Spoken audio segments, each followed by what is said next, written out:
क्या आप daily basis पे टॉयलेट सोप से नहाते हैं या वाकई में डेली बेसिस पे यूज किए जाने वाला आपके घर पे साबुन एक बाथरूम का सोप है।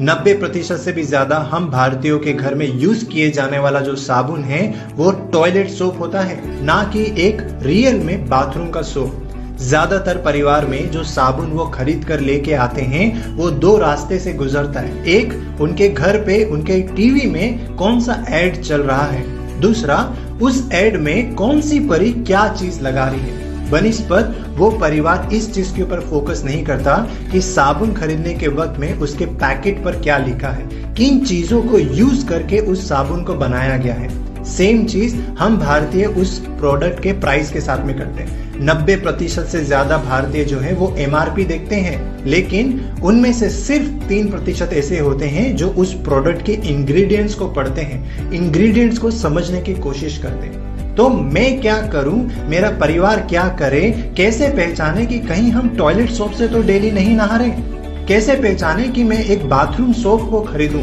तो इस चीज के लिए आपको साबुन के पैकेट का TFM चेक करना होगा। क्या होता है TFM? TFM का मतलब होता है टोटल फैटी मटेरियल, यानी उस साबुन को बनाने के लिए कितना क्वालिटी, कितना प्योर फैटी एसिड यूज किया गया है। जितना ज्यादा TFM होगा उतना ही बेहतर हमारा स्किन का मॉइस्चराइजर होगा, उतना ही बेहतर हमें स्किन से रिलेटेड बेनिफिट्स मिलेंगे। नहीं तो त्वचा बड़ी इरिटेशन होगी, स्किन का ड्राइनेस होगा और दूसरे साइड इफेक्ट भी देखने में आएंगे। इसी चीज के लिए TFM को 3 कैटेगरी में डिवाइड किया गया है।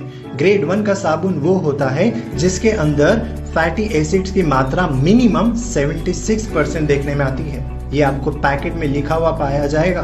दूसरा, ग्रेड 2 का कैटेगरी का जो TFM साबुन होता है उसमें 70% मिनिमम TFM का वैल्यू देखने में आता है। और ग्रेड 3 का जो साबुन होता है उसमें 60% TFM का मिनिमम वैल्यू देखने में आता है।